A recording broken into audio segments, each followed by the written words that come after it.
modelo, su aplicabilidad y los principales retos en el cumplimiento de sus funciones fiscalizadoras de la gestión pública. Para ello, tenemos el honor de contar con la intervención magistral del doctor Fuad Couri y los comentarios del maestro Carlos Cativo desde la experiencia salvadoreña. En este momento, el doctor Oscar Cabrera Melgar, presidente de FUDESEN, brindará las palabras de apertura.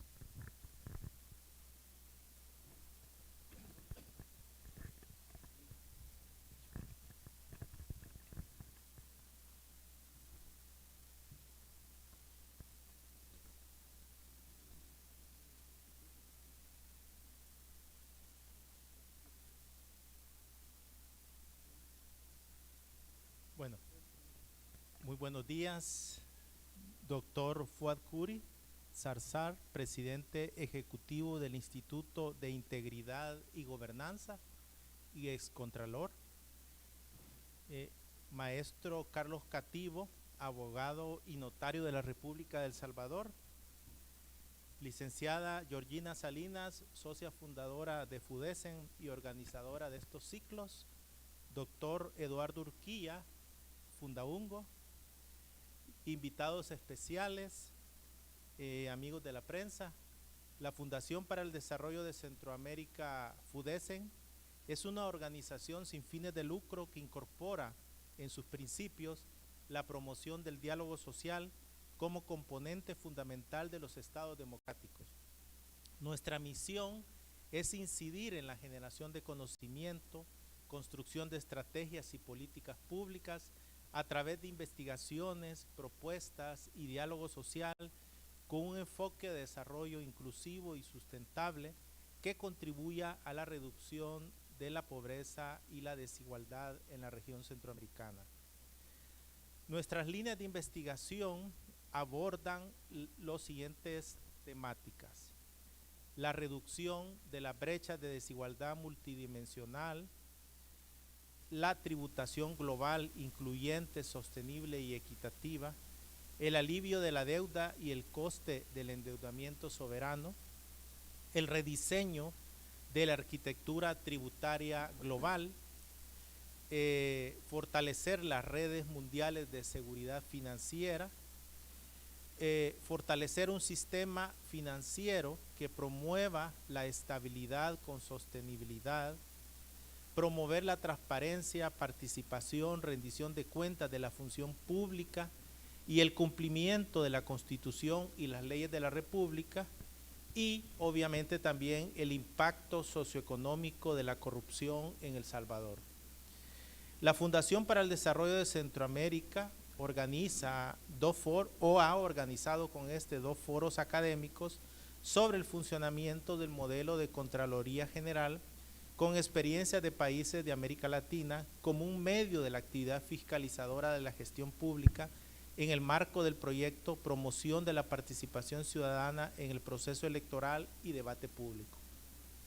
Los foros constituyen una herramienta de diálogo social sobre la base de criterios académicos que en conjunto con la comunidad universitaria, academia, esperamos la asistencia de magistrados de la Corte de Cuentas de la República, organizaciones de la sociedad civil, partidos políticos e interesados en la fiscalización de la gestión pública, permitan propiciar la reflexión en torno a la experiencia del caso de Chile y el caso de Perú sobre el funcionamiento de la Contraloría General. Un reto de las entidades de fiscalización del Estado en América Latina es la despartidización necesaria para que la entidad pueda cumplir fielmente con su función y que se conozca el juego político en el proceso de elección de las autoridades, de las contralorías y en nuestro caso de la Corte de Cuentas. Se espera que estos encuentros académicos sobre la base de experiencias internacionales contribuyan a reducir la falta de transparencia, la corrupción, las fallas en la acción estatal, la elusión y evasión fiscal, la degravación y exenciones fiscales que implican riesgos directos e indirectos y que vulneran la capacidad del Estado de financiar el goce de los derechos humanos para su población. Entrando en materia, la Fundación para el Desarrollo de Centroamérica desarrolló en 2022 un estudio sobre el impacto socioeconómico de la corrupción en El Salvador, en el que se analizan los efectos de la corrupción en los grupos vulnerables a partir de la inferencia de su impacto en distintas variables económicas y sociales ligadas a garantizar el cumplimiento de los derechos económicos y sociales. Se hizo un ejercicio de coste de oportunidad planteando diversas políticas públicas en favor de las poblaciones vulnerables que podrían haberse implementado si se hubiese utilizado los recursos utilizados para el caso de la corrupción. El Salvador tiene un historial de casos judicializados de corrupción, los cuales han permitido avanzar en el fortalecimiento normativo e institucional anticorrupción. No obstante, se ha determinado que actualmente existen graves riesgos de deterioro de la institucionalidad democrática al existir casos de corrupción en la función pública.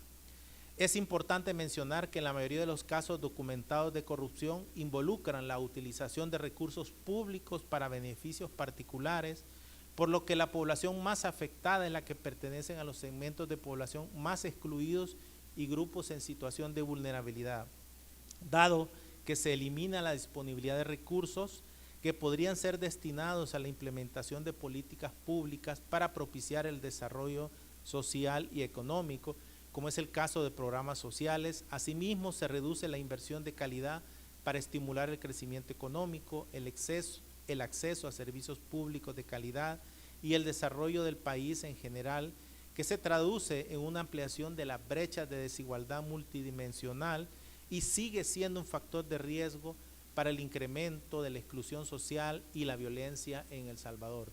En suma, las raíces estructurales de la corrupción y de la violencia se han amplificado. En nuestro estudio identificamos al menos una modalidad de corrupción, así como una agudización en el número de casos y conductas relacionadas a este flagelo, y consideran que la captura del Estado, la malversación de fondos y el tráfico de influencias son las modalidades de corrupción que actualmente están haciendo más daño al país en general. Las restricciones al acceso de información pública ha afectado el desarrollo de investigaciones que permitan medir el impacto de algunas medidas y acciones de gobierno, principalmente aquellas en las que se hace necesario establecer destinos del gasto público y beneficiarios de acciones gubernamentales. Los resultados econométricos sugieren que una reducción del índice de percepción de la corrupción, IPC, ocasionaría que el PIB per cápita disminuya en $13.17, cuyo efecto nacional equivale a alrededor de $83 millones, es decir, un 0.34 del Producto Interno Bruto total para 2022. Al desagregar el impacto, se observa que este equivale a $29.3 millones por efectos indirectos en la inversión privada, a $17 millones vía efectos indirectos del capital humano, como impacto directo de los 36.3 millones. Además, se encontró que cada punto del IPC que se reduce significa que los niveles de corrupción aumentan y por lo tanto se está perdiendo anualmente casi $35 millones de fondos públicos. Según el desempeño del IPC con las cifras hasta 2022, el coste social significaron $70.6 millones. Entre los programas más afectados por actos de corrupción a través de la reducción de recursos públicos destinados para su implementación se encuentran el programa Ciudad Mujer, el funcionamiento de los equipos comunitarios de salud familiar, ECOS familiares, y acciones de atención a víctimas de violencia contra las mujeres y contra la población LGTBQ+. Los resultados del análisis econométrico arrojan que una reducción de un punto del IPC está ocasionando que alrededor de 89,000 personas entren en situación de pobreza en El Salvador. Entre ellas, 27,000 personas entrarían en pobreza extrema, mientras que la población en pobreza relativa se incrementaría en alrededor de 62,000 personas.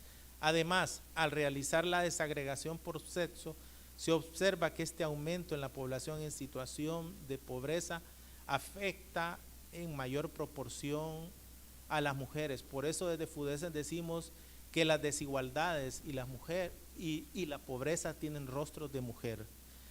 El efecto del descenso de un punto en el IPC se traduce en un incremento de 82,000 personas en situación de subalimentación en el país, es decir, que no tienen acceso a alimentos que proporcionen la cantidad de nutrientes mínimos para hacer eficientes sus actividades diarias.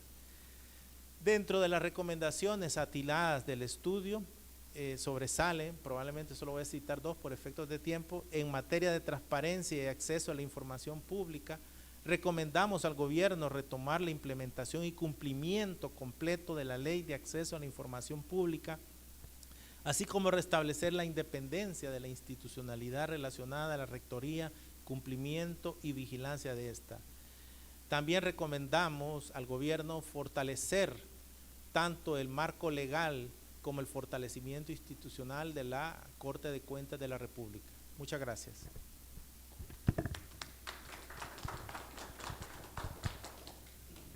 A continuación damos inicio a la ponencia magistral a cargo del doctor Fuad Couri Zarzar, quien es ex Contralor General de la República de Perú en el periodo 2009-2016.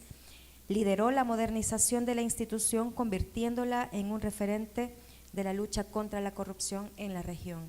Ha desarrollado por más de 30 años actividades vinculadas a la gestión estratégica, control financiero y de desempeño en empresas de clase mundial.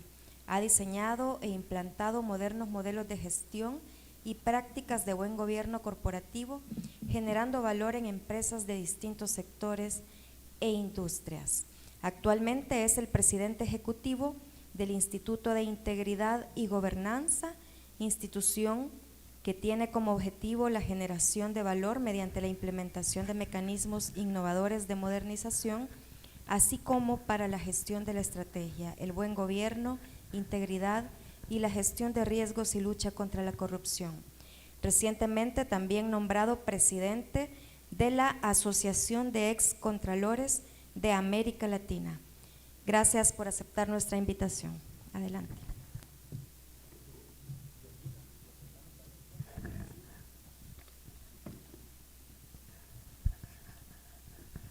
Muchas gracias por la presentación, Georgina. Un agradecimiento muy especial al doctor Cabrera. Un saludo muy especial a todos ustedes. Reitero mi agradecimiento de estar con ustedes en El Salvador, primera vez que estoy en El Salvador, y realmente me he comprometido a regresar a hacer un poco de surfing, porque la campaña, como todos los países tenemos campaña de turismo, es una campaña muy linda sobre las playas y sobre la naturaleza que tiene El Salvador. Nuestro tema, la fundación, ustedes, nosotros, es un tema duro, es un tema complejo, complicado. La fundación está dedicada a buscar equidad en El Salvador y en Centroamérica, un tema muy complicado. Aunque hay grandes avances en el mundo, sobre todo en el tema del progreso, de la mentalidad de la gente hacia temas medios tabús hace unos 20, 30 años. Antes de comenzar, yo les quisiera trasladar, o sea, ubíquense por favor en un momento, en este instante, mejor dicho, en un mundo sin corrupción. ¿Cómo sería ese mundo sin corrupción? ¿Cómo serían los países sin corrupción? Y eso no es que es parte de mi speech, es parte de lo que estaba conversando con don Oscar, estaba pensando un poquito en la situación de Latinoamérica. Y decía, qué raro, ¿qué es lo que está pasando? Quitemos a la corrupción del escenario político, social y económico. Bueno, la conclusión que llegué es que sería un país, una región con gente muy educada, la salud brillando por su presencia, vías de comunicación y brechas de infraestructura casi cerradas, inseguridad ciudadana casi al cero, porque la policía funciona. Narcotráfico inexistente. Minería ilegal en nuestro país y tala ilegal de árboles tampoco habría. Por lo tanto, las inversiones extranjeras vendrían a montones a nuestros países porque somos muy ricos en nuestras riquezas naturales y nuestras riquezas culturales son enormes, habría mucha inversión. La pobreza disminuiría. ¿Por qué disminuiría la pobreza? Porque habría mayor inversión. Porque la obra pública sería obra, no sería obras paralizadas como tenemos en el Perú, como más de 4.000 obras paralizadas por un valor de 30.000 millones de soles o dólares, ya no sé. Por lo tanto, mi comentario va en el sentido de que la corrupción es el problema matriz de todo lo que nos está pasando. En el caso de inseguridad ciudadana, donde Perú ahora está pasando por un mal momento, el problema no está en que llegaron los venezolanos o los colombianos. No, está el problema en el Ministerio del Interior y las capacidades de la policía que han sido desatendidas por la corrupción interna. Si ustedes, no he venido a presentarle los casos, pero sí hay casos enormes de corrupción en la policía y Fuerzas Armadas, como lo hay en el Ministerio de Transportes. Hay un mapa del Banco Mundial donde vemos la conectividad, o sea, un mapa de conectividad, carreteras de Colombia, Ecuador, Brasil, etcétera. Y Perú, pucha, que parecía que no hubieran carreteras. Pero es un país con alta corrupción. Si no, no tendríamos a casi todos los presidentes en la cárcel, ¿no? Entonces tendríamos un presidente cada año. El otro día estuve en un evento en la OCDE y ocurrió el escándalo entre la fiscal y la presidenta que se denunciaron mutuamente. Entonces fue en Colombia, la directora de la OCDE me dice, pero ya cumple un año, ¿no? Sí, ya les toca cambiar de presidente. O sea, nuestro periodo presidencial se ha convertido en un periodo anual. Bueno, ese escenario es posible, un mundo sin corrupción. Pero ¿qué es lo que ocurre? ¿Qué es lo que hace que ese problema persista? Son varios los orígenes, son varias las causas, pero vamos a pasar por la primera, que es, obviamente todo lo que hablo es a título personal, es la falta de partidos políticos serios, decentes, que hagan política. Sin política no podemos vivir. Yo hacía política trabajando en banca. O sea, nos enseñaban a manejar la política interna de la institución privada. La política existe. Hacemos política en los hogares, en la casa. Con nuestros hijos tenemos que saber cómo manejar distintos escenarios, con la esposa, con la familia, política. Hay que saber llevarnos bien. Entonces, al ser la corrupción el segundo problema más importante que genera la pobreza y todo lo que vemos en nuestros países, ¿cuál es el primer problema? ¿Cuál creen que es el primero? Obviamente les mencioné falta de partidos políticos, pero hay algo que es la madre de todo, la ineficiencia.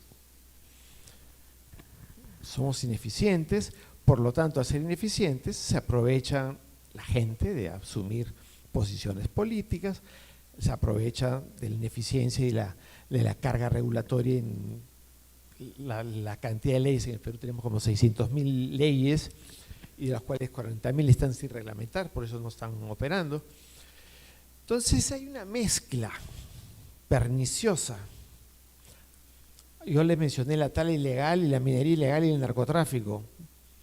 En el Braen, que es una zona dentro del Perú denominada Braen porque se fue un programa Braen para eliminar el narcotráfico, está centrada la producción de cocaína, están las Fuerzas Armadas, está la Marina, está el Ejército, está la Policía. Es una zona montañosa, es una zona. Pero resulta que la producción de cocaína se ha triplicado. Chismes decían que para ser general en la zona del Braen había que pagar $300.000 ser general. ¿Quién está dispuesto a pagar y de dónde sacar los fondos del narcotráfico? Soy crudo, ¿no? Pero sí, la verdad. O sea, no puede estar las Fuerzas Armadas en un pequeño zona y todavía tener que todos cobran. Igual la tal ilegal, la minería ilegal, les cuento una anécdota. Me salgo un poquito, pero es que es bonito entrar en calor primero. En el gobierno de Ollanta Humala le declararon la guerra a la minería ilegal. Y fueron donde están las minas, son minas de oro, Madre de Dios, frontera con Bolivia, y empezaron a dinamitar las dragas. Bueno, eso fue, todo el mundo sorprendido por lo que estamos mirando.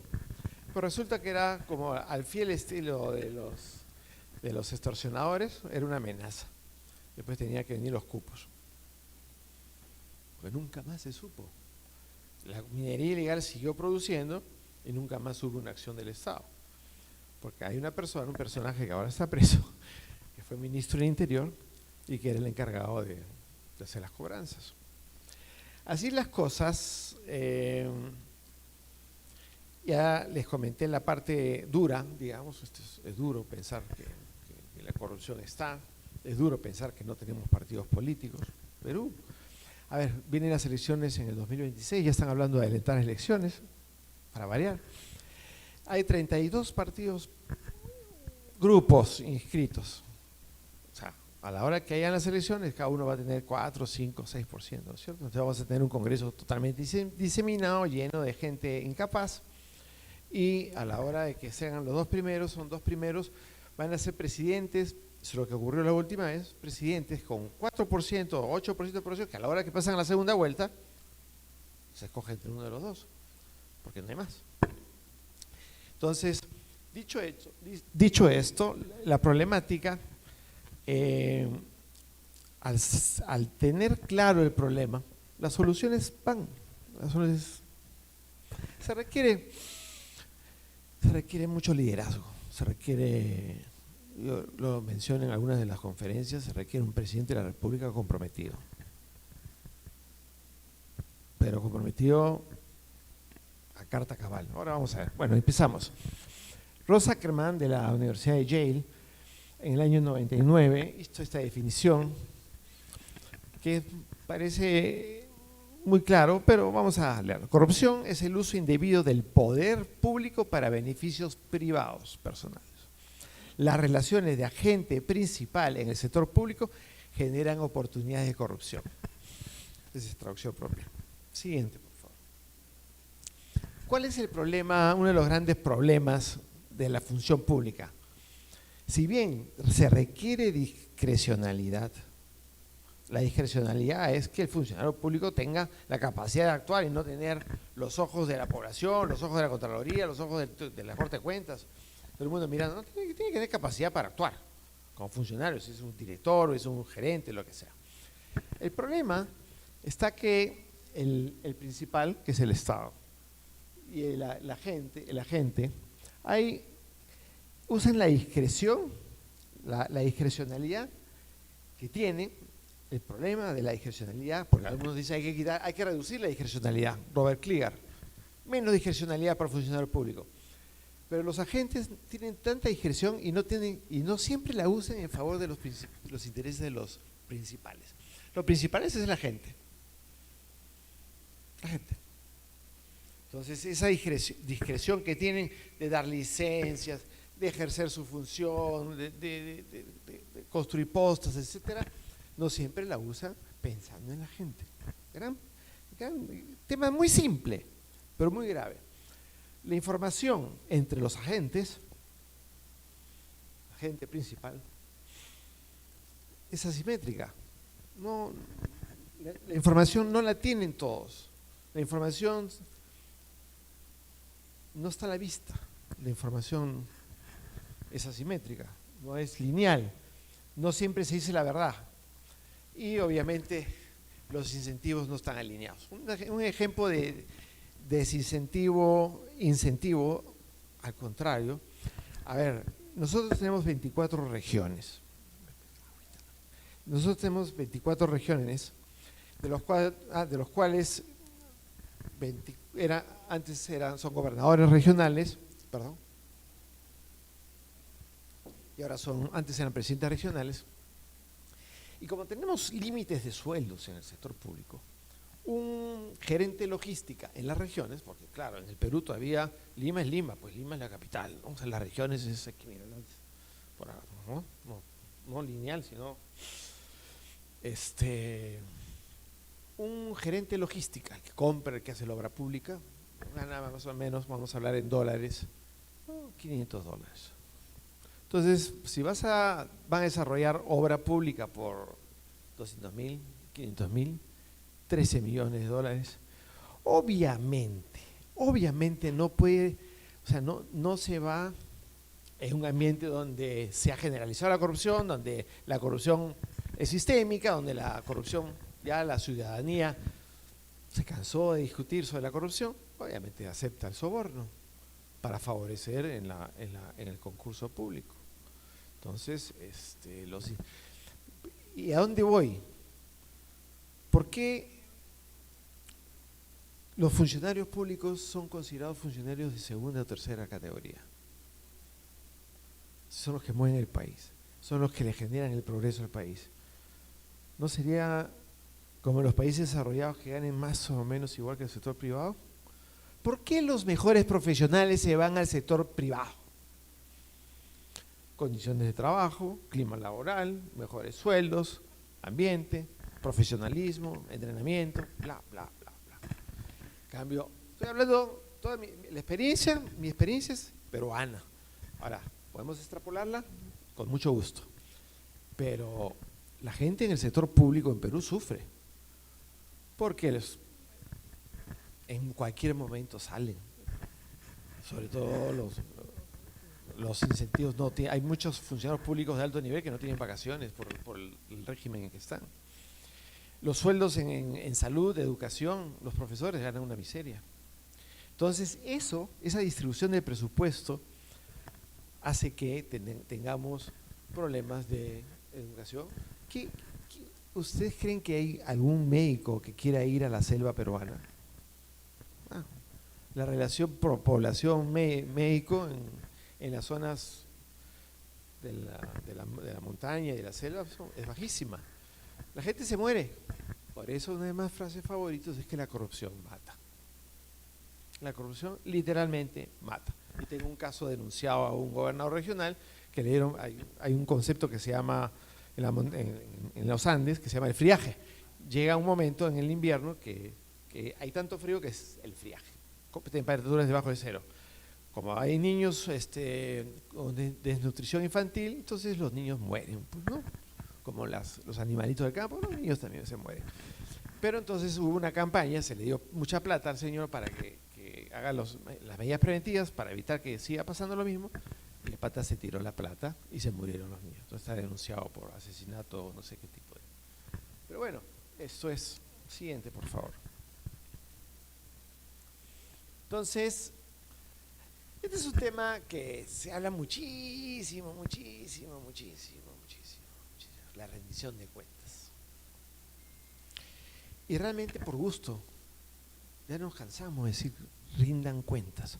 Rendición de cuentas creen que no, en el sector público, por el privado, la rendición de cuentas hacia el accionista es distinta. No sé, alguien conoce el sector privado, ¿no es cierto? Para un CEO, un gerente general, su director tiene que presentarse al directorio cada mes y decir en qué ha avanzado, cómo van los productos, cómo van las ganancias, cómo van los resultados, cómo llegamos, cuál es el pronóstico, bla, bla, bla. El accionista mira, ok, va muy bien, aprobación, si no, cambio. Entonces la motivación, que es lineal, la comunicación, que es lineal, no es asimétrica, está clara. Tú produces, nos llenamos, nos vamos al éxito todos juntos. Bueno, y esa rendición de cuentas, que no existe, vertical de las autoridades hacia la población y horizontal entre las instituciones. Rendir cuentas para mí significa que un ministro de Estado, vamos a llamarle Energía y Minas, que no sé cuál es su plan, y si me preguntas a mí, que soy una persona más o menos informada, no sé cuál es el plan de transportes y comunicaciones, que me digan cuántos kilómetros de carretera nueva van a construir. ¿Dónde? Ah, que sí, que está en la página web. Ah, encuentra pues. La educación está tomada por gente incompetente. Nadie dice nada. Y todo el mundo, todas estas instituciones tienen un presupuesto enorme. Construyen, claro, el Ministerio de Educación, o sea, no, su principal tarea es construir colegios. Sí, se construyen colegios, pero no hay profesores. Se construyen hospitales, pero no hay material médico, no hay médicos. Claro, el negocio es construir. Las obras se quedan a veces a la mitad. La corrupción mata. La corrupción atenta contra los derechos humanos. Es cierto. Y doy fe de eso. Siguiente, por favor. La corrupción está conectada directamente con el nivel de aceptación democrática. Vi la presentación de mi colega chileno sobre los índices de percepción de corrupción del Instituto de Transparencia Internacional. Esta es otra encuesta, pero no de corrupción, sino de democracia. La corrupción es el segundo factor que doblega las democracias. ¿Sí o no? Sin comentarios. ¿En Perú hay democracia?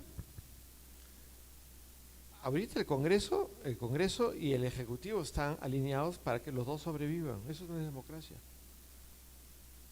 El Congreso está en pleito con el jurado, la Junta Nacional de Justicia, es una entidad que no es por voto popular, que selecciona, pone y saca jueces, acaban de sacar a la fiscal, porque son de otro partido. O sea, lo único que vemos entre el Congreso y el Ejecutivo son pleitos. En el 2023 el 48% apoya la democracia en la región.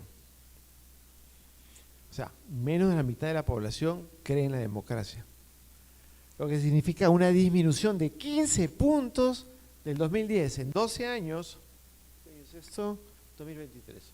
Latino barómetro.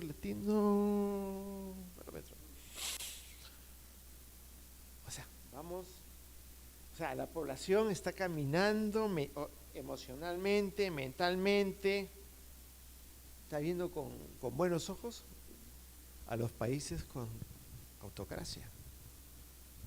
¿Cómo le llaman? Sí, autoritarismo. Nombre bien simpático para lo que es una dictadura, sea de donde venga. Entonces, ¿quién es el país con mayor aceptación democrática? Ya sabemos, Uruguay es una perlita en Sudamérica, un país bien manejadito, y al final tenemos a Guatemala con 29%. No sé si ven, el cuadro se explica solo. ¿Dónde está Perú? Perú está con 50%. Pero quisieran tener un dictador, vamos a llamarle dictador, ¿qué les parece? 17%. Pero el 27% les importa, no les importa en qué régimen estén. Entonces, El Salvador, el 46% quiere democracia, el 15% está feliz con el autoritarismo y el 26% es indiferente. El problema no son los números, sino las tendencias. ¿Hacia dónde vamos? Hace 10 años, 63%. 10 años más. Que no es nada en espacio-tiempo histórico, 10 años no es nada. En Perú van a haber elecciones. Les digo, yo soy una persona que más o menos conozco un poco mi país, no hay un candidato. No sabemos, los que conversamos entre nosotros, los amigos.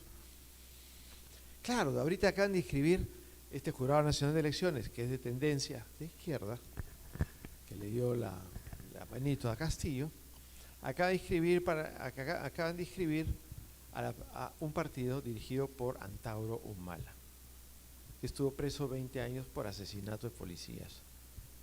Y bueno, dice que lo primero que va a hacer cuando llegue al poder, fíjense lo que dice, va a matar, va a fusilar a los corruptos. ¿Quiénes son los corruptos? Dios mío. La lista de 30.000 que están no sé.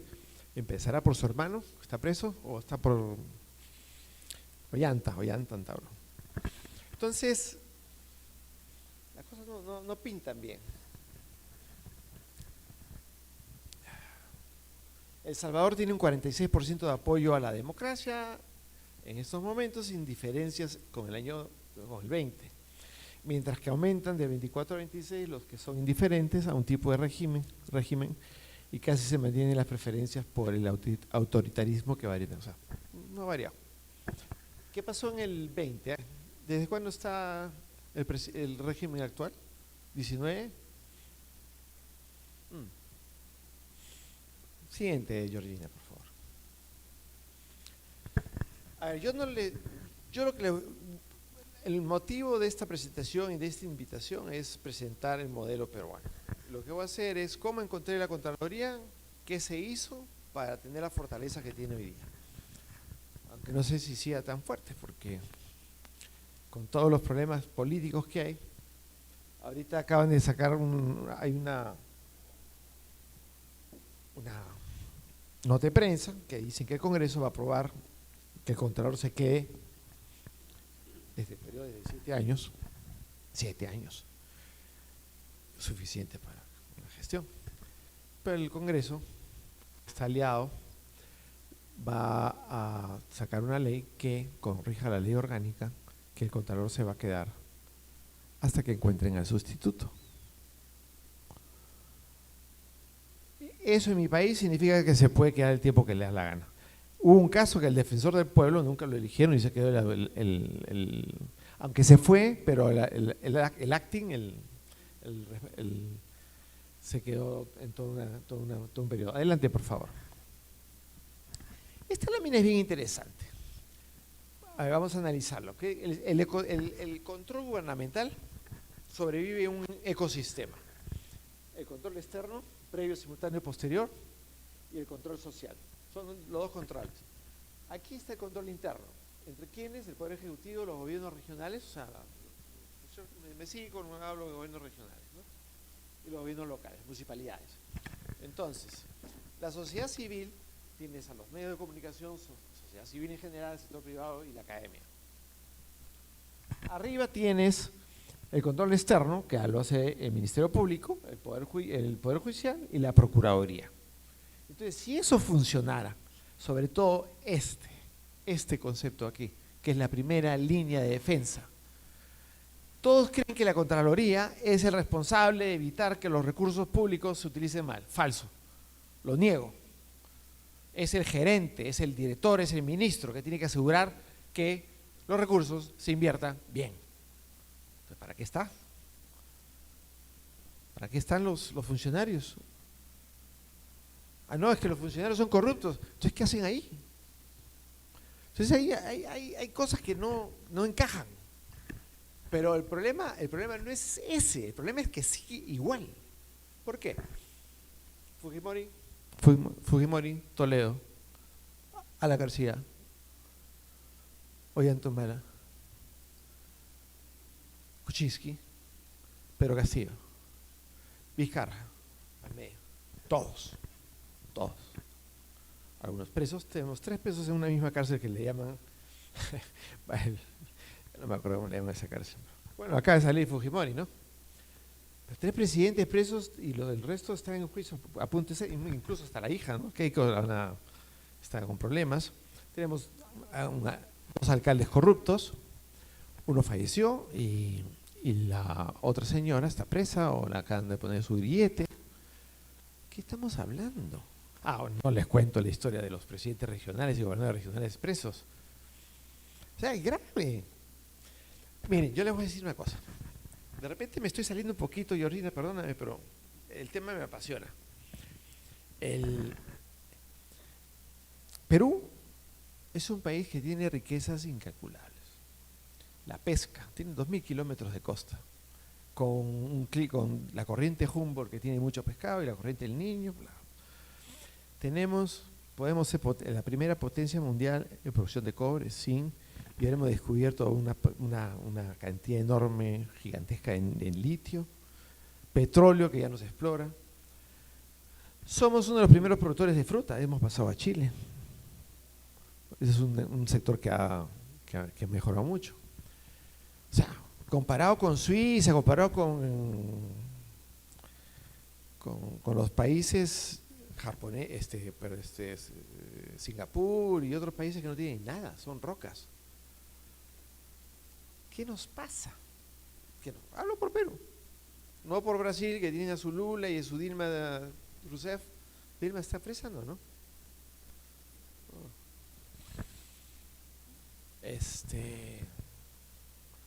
¿Cuál es la diferencia entre nosotros y ellos? Es como yo creo que hay que hacer un estudio, don Oscar, de por qué los países, hay países que bueno, el caso de Singapur lo conocen muchos, ¿no? O sea, mano dura hubo en los 80, ¿no? Pero una de las cosas que menciono a cada rato es que debemos crear cárceles. A mí me peleó con los congresistas de mi época, pues decía que había que construir más cárceles para los corruptos. Entonces ahora vamos a hacer las leyes que se dieron y no, ¿cómo vamos a construir más cárceles? Bueno, entonces la congresista fujimorista dijo, bueno, lo que vas a hacer, señor Contralor, es lograr que aumenten los precios de los jueces. ¡Wow! Entonces, este es el ecosistema. Si esto funcionara, por eso les digo, si todo el mundo en esos dibujitos hicieran su trabajo correctamente, gente honesta, sobre todo acá, ¿no? Sobre todo acá. Una de las cosas que tengo muy claro, el Ministerio de Economía y Finanzas distribuye los recursos a las regiones, a las localidades. Pero les tira la plata, les tira la plata, pero no lo supervisa. O sea, un poder judicial como el nuestro, que consume recursos gigantescos, sin resultados. Es una empresa, porque un país tiene que ser considerado como una empresa. El gerente financiero tiene que ver que los recursos que le otorga a las líneas de negocios estén rindiendo y estén siendo rentables. Siguiente, por favor. Estas son las entidades fiscalizadoras, para entrar un poquito en tema: dirigir, ejecutar, supervisar con autonomía el control. Ya sabemos a qué se dedican las entidades fiscalizadoras. Existen contralorías, tribunales, corte de cuentas, comisiones anticorrupción, etcétera. Este es Pásela, por favor. Ok, vamos al caso peruano. El reto de la independencia. Esta es la clave. Vamos a entrar ya al tema del control. Podemos salirnos también, porque la corrupción está alrededor de esta presentación. ¿Y ustedes saben que la corrupción se contagia?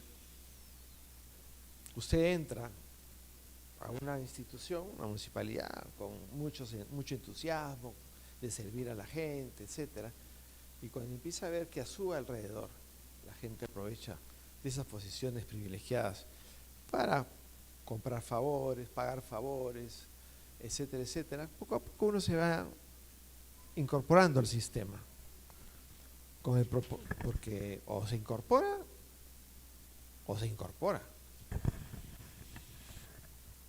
Independencia de derechos, que son las condiciones independientes que deben de resumirse en el marco legal. Independencia de facto es fundamental para que la entidad fiscalizadora construyan y consoliden su independencia, y las entidades fiscalizadoras superiores solo pueden desempeñar sus tareas si son independientes. No hay más. Un paso atrás. ¿En qué consiste la administración de algo? Primero se planifica, teoría de la administración. Primero planificas, te organizas, una vez que ya tienes el plan, organizas cómo vas a desarrollar el plan, luego ejecutas. Y finalmente la cuarta pata de esta maravillosa mesa es el control. El control es parte del ciclo de administración de algo. Entonces, obviamente, quien controla en las entidades privadas son independientes, reportan al directorio ahora. Ha evolucionado el control. La independencia organizacional tiene como objetivo garantizar la independencia de los miembros de las CFEs. Ojo, los miembros tienen que ser independientes del quehacer político. Porque si está casado con algún partido político, sea cual sea, ya tenemos un contralor, un presidente de tribunal, etcétera, que no va a poder hacer su función. Va a terminar mal. La funcional implica que las facultades de auditoría estén establecidas en la Constitución, bla, bla, independencia. Siguiente, por favor. Vamos a ver la Declaración de Lima, del año, allá por los 70s. La Declaración de Lima es la declaración madre, digamos, de las entidades fiscalizadoras superiores, donde se establece que la independencia de las entidades está inseparablemente ligada a la independencia de sus miembros. La independencia de los miembros estará garantizada por la Constitución en particular, bla, bla, bla, para no aburrirlos. O son independientes o son independientes. No hay un tribunal, no hay una Corte de Cuentas, no hay una Contraloría que pueda ser no independiente. Imposible. Dejó de ser. Ya no es. Yo me acuerdo que en los eventos de la CEF venía la Contralora de Cuba. Acá cerquita, ¿no? Era la vicepresidenta del gobierno. Perdón, se salió. Vicepresidenta del costado de Fidel y era la Contralora también. Igual cuando venía la de Venezuela, era del partido, pues no se conoce, pues, ¿cierto? Claro, los países con dictaduras no existen los conceptos de entidades fiscalizadoras, congresos, jurados nacionales de elecciones, toda la frase, un término americano muy simpático para esta reunión, check and balance.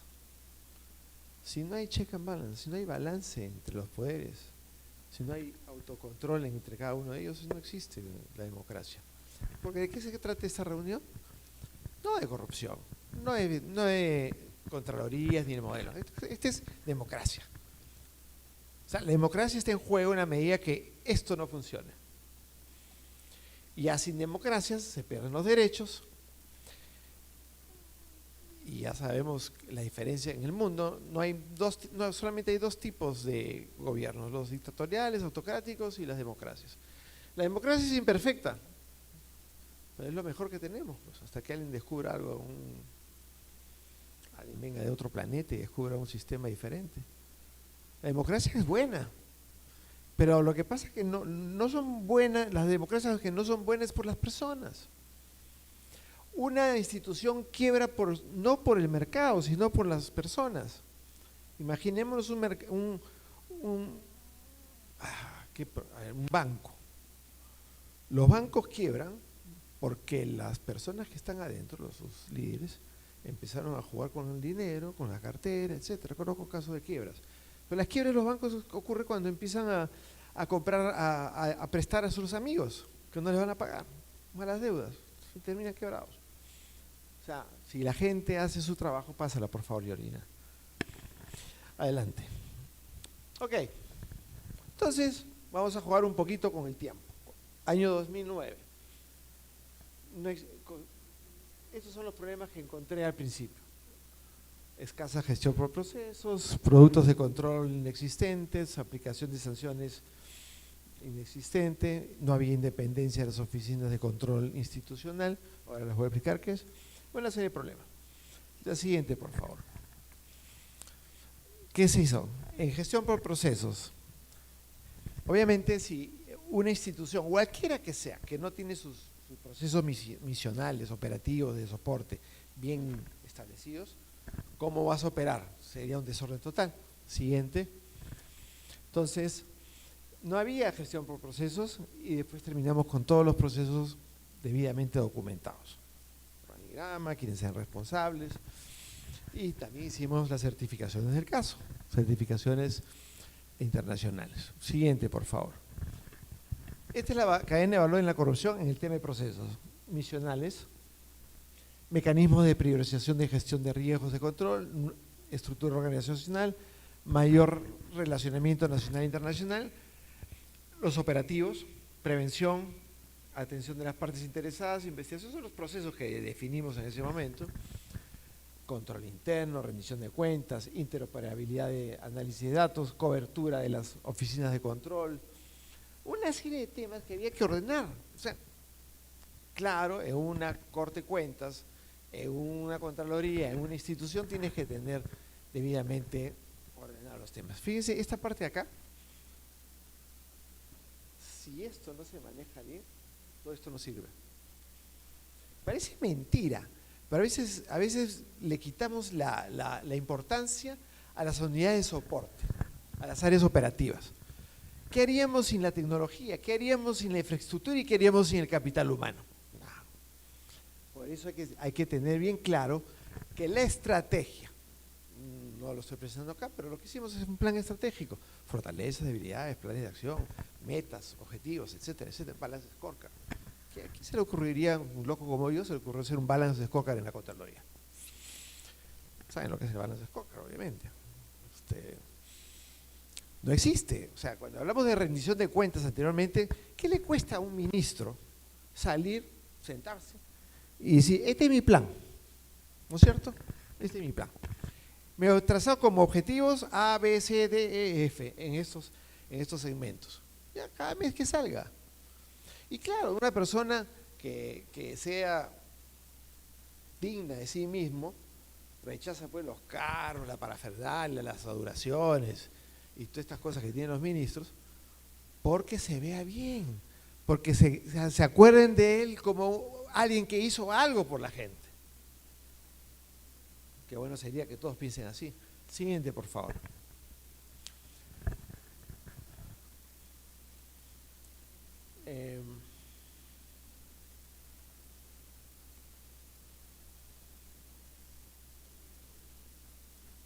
El control previo en la Contraloría General del Perú es aquel control que se realiza solamente 3 casos: compra de armamento, endeudamiento público. Si nosotros, la Contraloría, digo nosotros, yo no sé, pero si la Contraloría no aprueba el endeudamiento, porque ahí están los programas macroeconómicos anuales, el déficit fiscal, etcétera, el nivel de endeudamiento, entonces tenemos que aprobar cualquier cosa que haga el Ejecutivo en términos de endeudamiento. Interesante, esa parte me gustaba.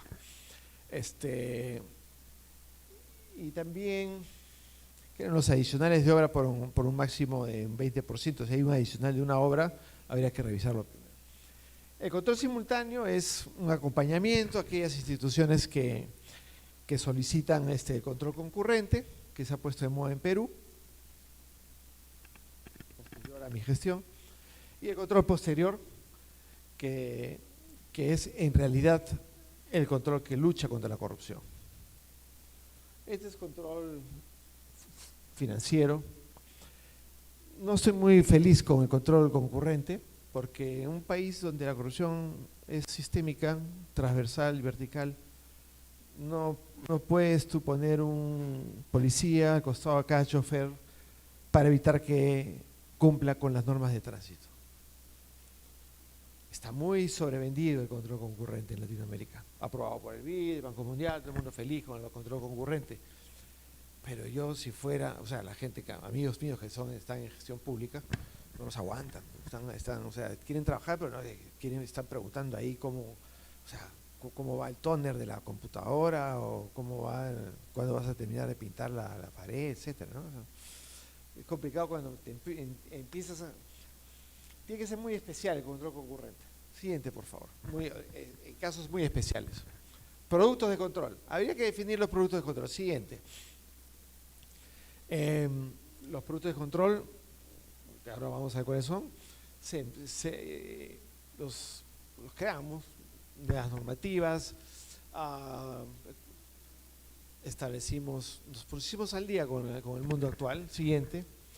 Por ejemplo, la auditoría de cumplimiento, la auditoría financiera, la Contraloría en Perú opina sobre los estados financieros del Estado, la cuenta general.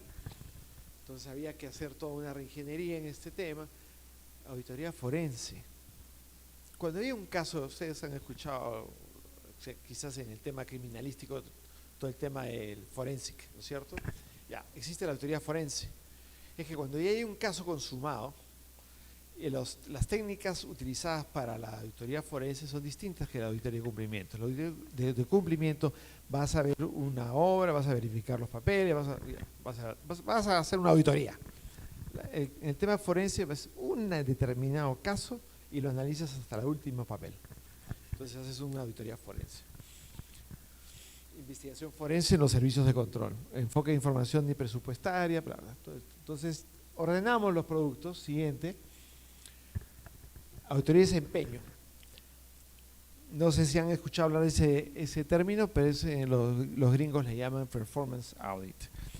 Es el tipo de auditoría que realizan los países desarrollados, porque como la corrupción es casi baja, ¿a qué se dedican? A ver performance de los procesos del Estado. Entonces, cuando uno analiza procesos, para los que han estado también en el sector privado, los procesos pueden generar renta, porque hay procesos donde duplicas pasos, hay procesos que no sirven para nada, entonces vas mejorando los procesos y es ahí donde la auditoría de desempeño genera un valor espectacular en el Estado. Control simultáneo, el control interno. Wow.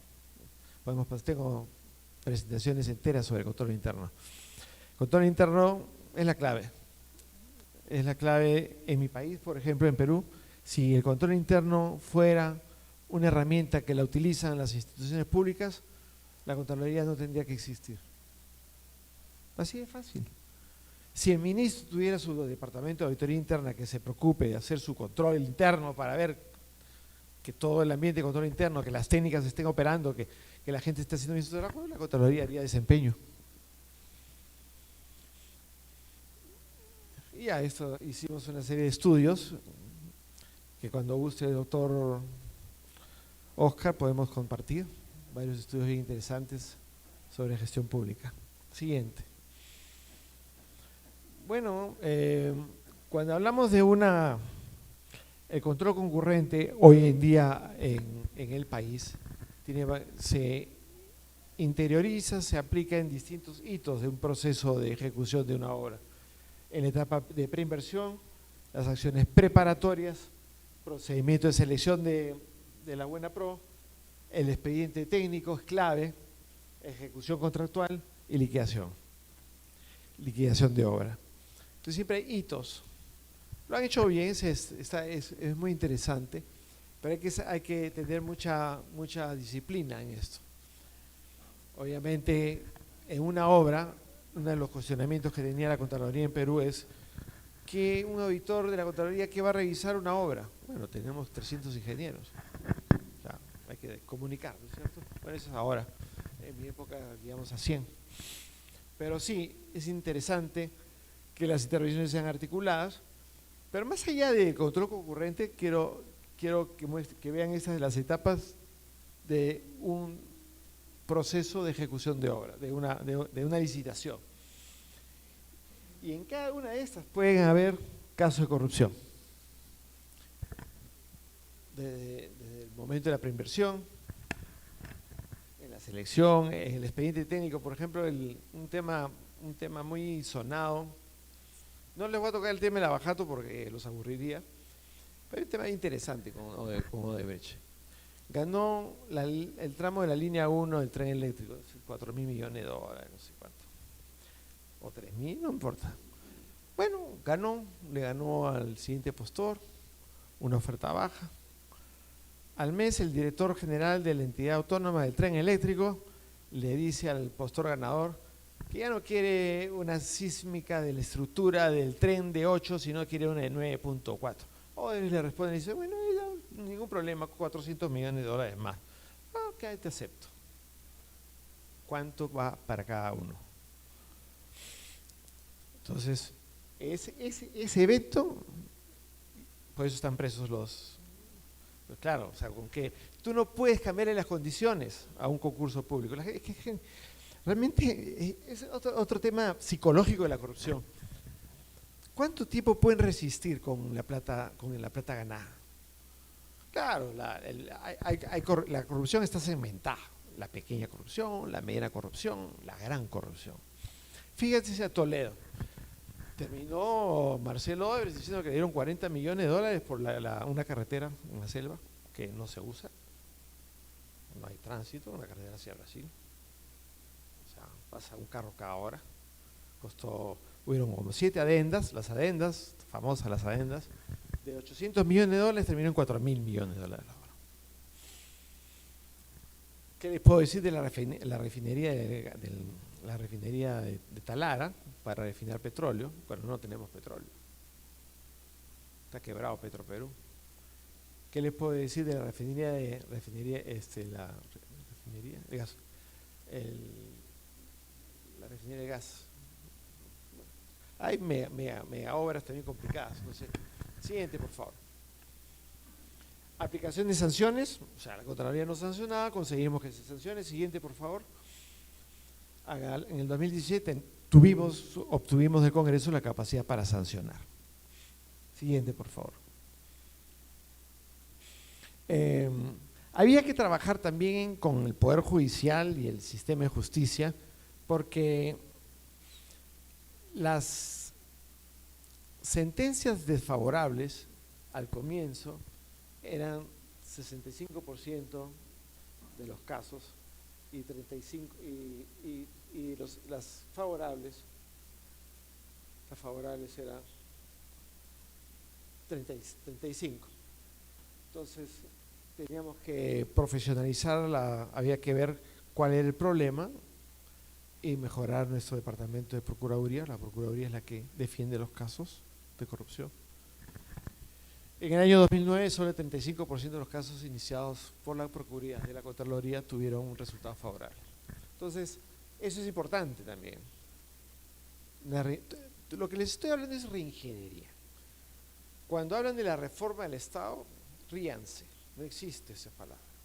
El Estado no se reforma, sino tiene que pasar por un proceso de mejora de procesos, una reingeniería de procesos. La reforma del Estado, ¿cuál es la reforma del Estado? Me puse a pensar mucho cuando yo entré del sector privado, pasé al sector público, pero mi carrera de control, gestión estratégica, así que lo primero que hice fue estudiar el caso, ¿no es cierto?, en dónde estaba parado, cuáles eran sus objetivos. No hay mucha ciencia. Yo soy contador público, por si acaso, no soy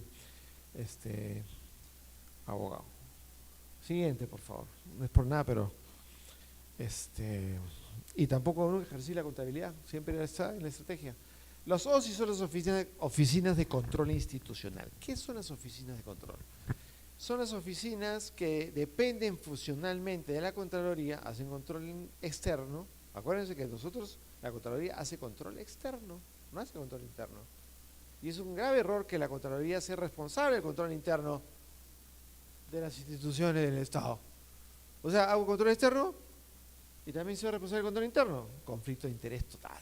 Ya lo he dicho, pero no, el Ejecutivo no quiere asumirlo. Porque, el sistema administrativo de control tiene que ejercerlo el Ejecutivo. En fin. Entonces, estas oficinas en distintas instituciones del Estado, el personal era contratado por la entidad. Claro, si yo soy alcalde corrupto, voy a conseguirme un jefe de mi OSI, de la OSI, amigo. Nadie te controla. Entonces, son una serie de elementos pequeños a veces, pero que van generando el escenario para que la corrupción avance, progrese. Siguiente, por favor, Georgina. Prevención de la corrupción, siguiente. Iniciativas aisladas insuficientes en prevención, nuevos programas preventivos, siguiente. El control social. Se desarrolló mucho el tema de los monitores ciudadanos, auditores juveniles, son programas que tuvimos un área de control ciudadano, con el propósito de que incentivar a la gente a que mire estos temas. El que me gustó mucho, y lo dirigí personalmente, hicimos un programa de auditores juveniles. Es una práctica que hay que revisarla. ¿Qué haces? Creas el programa, pones un poco de gente y vas a los colegios y le pides al director si va a participar en el programa. Sí, claro, todo el mundo contento. Entonces seleccionan un grupo, a los mejores alumnos de cuarto y quinto de media para que hagan auditoría en su colegio. ¿Te imaginas? Casi todos los colegios del Perú, no, la mitad, no, la cuarta parte, siendo auditados por sus alumnos. Hacíamos ferias en 2, 3 veces al año, donde los chicos, en un parque, en el Parque Central, la Plaza de Armas, etcétera, en un campo, hacíamos los kioscos, los habilitamos y ellos presentaban sus resultados. Antes y después, baños, cocinas, infraestructura, porque el director que tiene la plata no la gastaba, no le interesaba el baño, no había papeles en el baño. Entonces empezaron así, tomaban nota, siempre acompañados de un chico que los guía a los chicos de la Contraloría, y al final pues los colegios tenían, fueron a denunciar a la policía, porque delante del colegio había bares de trago y esas cosas, ¿no? En fin, entonces es importante el control social, muy importante. Siguiente. Programas preventivos, postula con la tuya, paga anticorrupción, una serie de programas de ética, ¿no es cierto? Infobras. Aquí el que destaca muchísimo, postula con la tuya, son campañas de prevención. Infobras, un producto que fue exportado a Chile, hicimos un convenio de pares. Infobras es un sistema creado por la Contraloría de Perú con el apoyo de la cooperación alemana, GIZ, en donde en tiempo real y con mandato legal conseguimos una norma para que las obras sean registradas, las obras de una localidad sean registradas en el sistema y la población pueda interactuar en ese sistema y poner las fotos de la obra. Control social. Entonces muchas veces los dueños propietarios de las obras te ponían avance físico, todos los detalles, que son 4 o 5 detalles de la obra, y los ciudadanos se encargaban de desmentirlo. Entonces, y hasta ahora dura. Declaraciones juradas. Listo. Siguiente. La legislación. Si no tenemos una legislación adecuada, es difícil avanzar. ¿Cuáles son? 10 nuevas leyes. Protección al denunciante. Creamos el Sistema Nacional de Denuncias y sacamos una ley de protección al denunciante. Por ley, aprobada por el Congreso. Al ver que no teníamos independencia total, logramos una ley para trasladar el personal a la planilla de la Contraloría. Obviamente los pleitos con el Ministerio de Economía y Finanzas porque se requería plata, pero había que quitarle la plata al otro. Es todo un tema, ¿no? Pero se salió la ley. Conseguimos, o sea, una de las cosas que me dijeron, pero señor Curi, señor Contralor, ustedes no tienen, ¿qué hacen? Ustedes necesitan tener garras y dientes, tienen que poder sancionar. ¿Cómo? La Corte de Cuentas aquí tiene que ser. Y conseguimos poder sancionar, o sea, en nuestros casos, por la vía administrativa. Tenemos un tribunal independiente de la Contraloría, que depende de la Contraloría, pero es otra parte, con gente de primer nivel para administrar la parte administrativa. Reactivación de la ley de control interno, pérdida de dominio por delito de corrupción. Esa ley no existía. Capturabas un corrupto con las manos en la masa, etcétera, etcétera, y sus propiedades a los 3, 4 días cambiaban de manos. Entonces, ¿por qué? Es que si ustedes se dan cuenta, si tú llevas un proyecto de ley al Congreso, un Congreso que más o menos de esa época tenía algunas características mejores que las de ahora, no pueden desaprobarla, no te pueden decir no a esto, no te pueden decir no a esto, no a esto. ¿Por qué? Porque se ve mal, pues. ¿Qué crees? ¿Porque les gusta? No. ¿Quiénes votaron en contra de la ley de pérdida de dominio? Malo, fue feo, ¿no? Entonces, aprovechamos nuestra posición dominante en los temas de anticorrupción para obtener algunas leyes importantes. Siguiente. Ley de declaraciones juradas, de ingresos y bienes. Ahora también tiene la Contraloría avanzado con la ley de declaración jurada de intereses. ¿Qué pasaba con nuestros informes del control? Llevaban al Poder Judicial y el Poder Judicial contrataba y pedía, la defensa pedía un peritaje. Pues si habíamos hecho la auditoría. Conseguimos una ley, la 3214, que le daba carácter de pericia institucional a los informes de control. Ya no necesitaba peritaje, cualquier otro peritaje era nulo. Acá.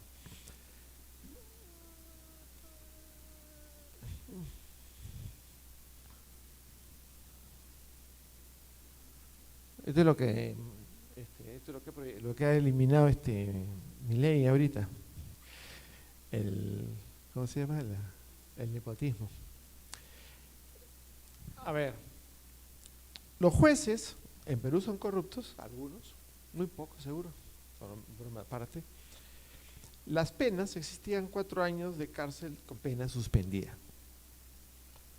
Ahí corría la plata. Eliminamos las penas suspendidas en los delitos de corrupción.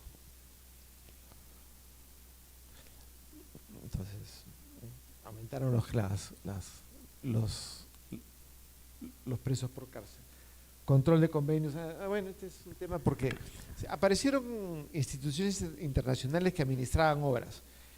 Por ejemplo, no me acuerdo los nombres, pero una está dedicada a las migraciones y hacía obras. Entonces corría un poco de plata por ahí. Bueno, había que promover proyectos de ley. Siguiente, por favor. Comunicación de resultados, había que trabajar harto en la comunicación con la gente. La gente no cree en las instituciones, entonces para que seas creíble tienes que salir, tienes que hablar. Siguiente. Capacidad operativa, escasa capacidad operativa. Aumentamos en gente y en oficinas. 14 oficinas regionales significan la mitad del país, menos de la mitad del país cubierto. Terminamos con 26 oficinas regionales. Uno de los problemas que encontramos era déficit de capacidad operativa. Siguiente. Entonces, la reforma del control tiene varios ejes: capacidad sancionadora, ampliación del control concurrente, incorporación de órganos de control institucional a la Contraloría, implementación del sistema de control interno en el Estado, focalizar el control de los procesos, uso intensivo de las técnicas de las TIC, tecnología de información, fortalecer capacidades. O sea, empieza a trabajar. ¿Cuál es el problema? Y empezamos con fuerza a solucionarlo. Había que gestionar. Ahí se requiere liderazgo. Yo me acuerdo que yo trabajé en una empresa de servicios públicos, era privado, de distribución eléctrica, y cuando tomamos control en la época de las privatizaciones, años 96, 95, el gerente general, que era Chilectra, era la mayoritaria, y los españoles de Endesa, minoritarios. Yo fui como controller del grupo español y era responsable de la planificación. Entonces dije, vamos a hacer el planificación. Jacobo, que era el gerente general, me dijo, no. Reúneme a todos los gerentes, pídeles los 20 problemas más importantes, después de 3 meses, 6 meses, no me acuerdo cuándo. Entonces hicimos una planificación por problemas. Entonces le pedía como a 40 personas los 20 problemas más importantes por área, y después consolidas. Cuando consolidas, eliminas lo que se repite y te quedaron los 20 problemas más importantes. Se asignaron los problemas acá a expertos, y en 4 o 5 años demoran los cambios cuando sales de una empresa pública privada. Fue muy interesante la experiencia. Gestión por problemas, cuando tienes muchos problemas. Y eso a los países les aplica perfectamente. ¿Qué problemas hay? Ya pues, 5 problemas nomás, que un presidente se case con 5 problemas: educación, salud, inseguridad, corrupción. Nada más. No estoy dando vueltas y vueltas. Lo que pasa es que en nuestros países, en especial en Perú, los presidentes, como tienen la conciencia sucia, están preocupados por otras cosas, no por el desarrollo mismo del país. Siguiente.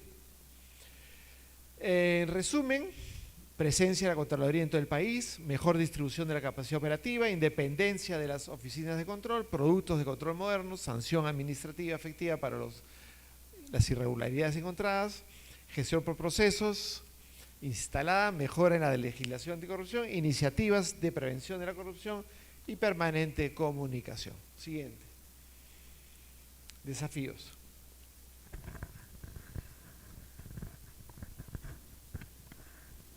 Vayan mirando esa lámina, por favor.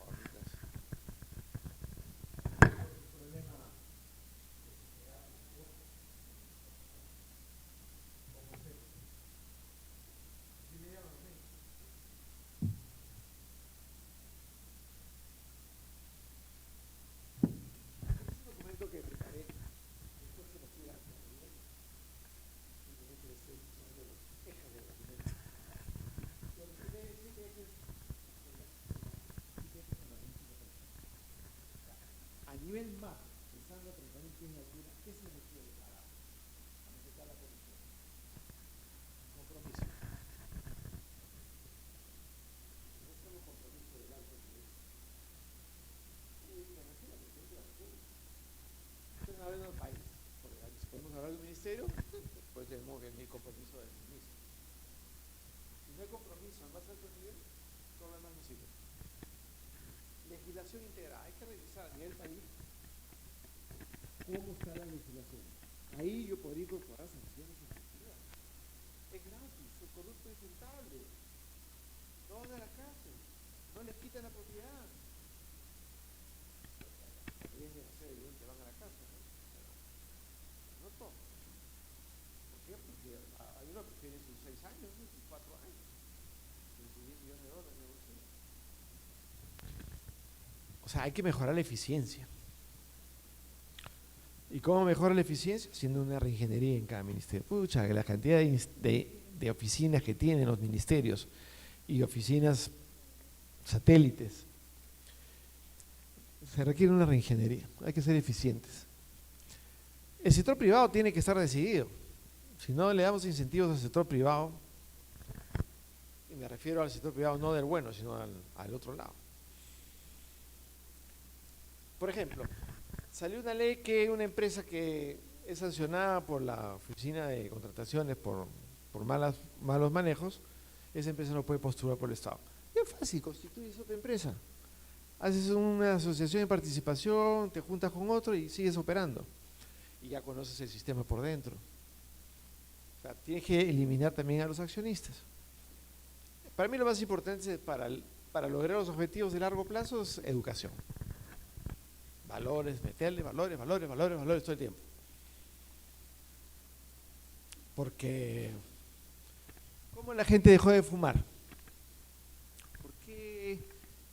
No sé, o sea, yo no entiendo, yo no fumo, pero llego al hotel en Panamá, por si acaso aquí hay esos hoteles no fumadores, voy al otro lado, no fumo, letrero no fumo, avión no fumo. ¿Se acuerdan ustedes que en el avión se podía fumar? ¿Se acuerdan ustedes o no? Bueno, ¿qué pasó? ¿Qué pasó? Se decidió eliminar el problema. ¿Por qué usan cinturón de seguridad todos? ¿Desde cuándo usan cinturón de seguridad? No siempre hemos usado cinturón de seguridad. Ojalá has usado cinturón de seguridad toda tu vida. No. Hubo una campaña, me acuerdo en Perú, donde se multaba, había multas a las personas que le encantaba a la policía las multas, porque tú sabes cómo funciona eso. Pero bueno, había que ponerse para evitar la multa. No porque amabas la vida o porque tenías un sentido de vida, no, ¿y ahora qué haces? Se convierte en un proceso automático. Es automático, tú no te puedes prender, o sea, tú no vas a un restaurante y prendes un cigarrillo.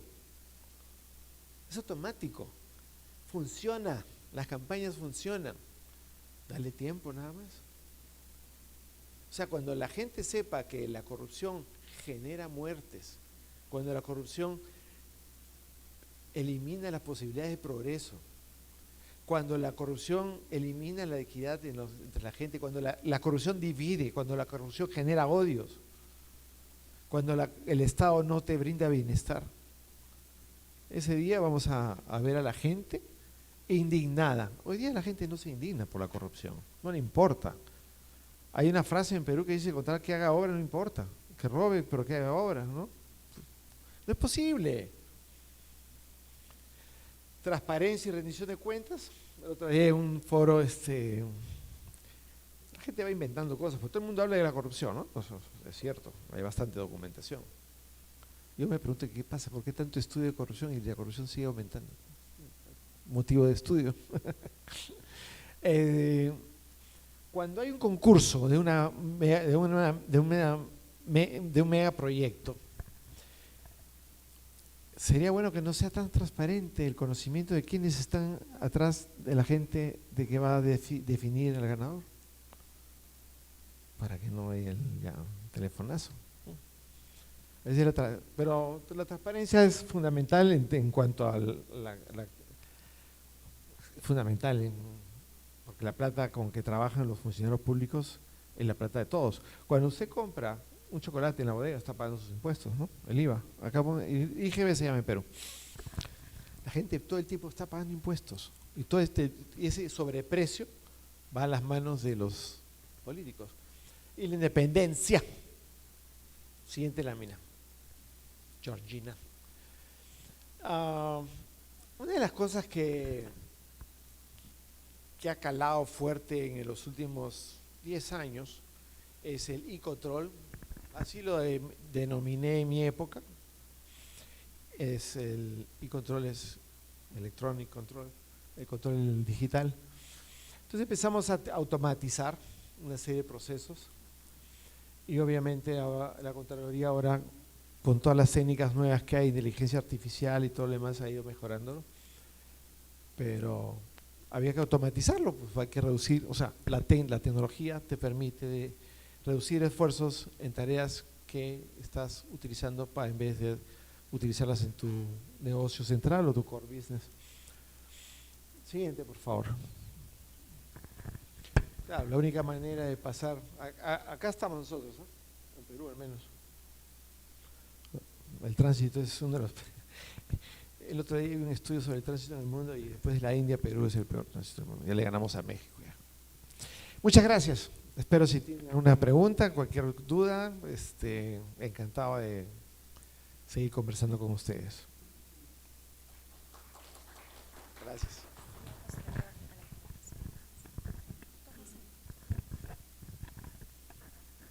Vamos a abrir un espacio de preguntas posterior a la intervención del maestro Cativo, que en este momento procederá a comentar la ponencia para contextualizarnos en la experiencia salvadoreña. El maestro Carlos Alfredo Cativo Sandoval es abogado y notario de la República, ha sido director y gerente general del Fondo de Saneamiento y Fortalecimiento Financiero, subdirector general de aduanas, director general de aduanas, director general de impuestos internos, director del Banco de Fomento Agropecuario, ha sido ministro consejero del Centro Interamericano de Administraciones Tributarias, presidente pro tempore del Comité de Directores de Aduanas de Centroamérica, licenciado en Ciencias Jurídicas y máster en Derecho Penal Constitucional.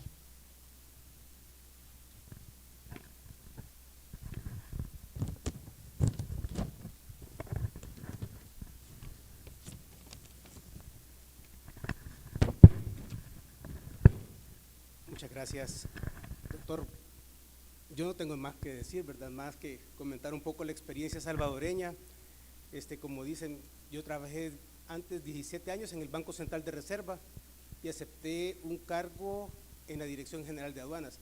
Después de estar en el crisol, en la parte más limpia de toda la institución de la parte del Estado, pasé a un lugar en donde se era señalado constantemente de corrupción. Y constantemente y por todas las áreas del mundo, ¿verdad?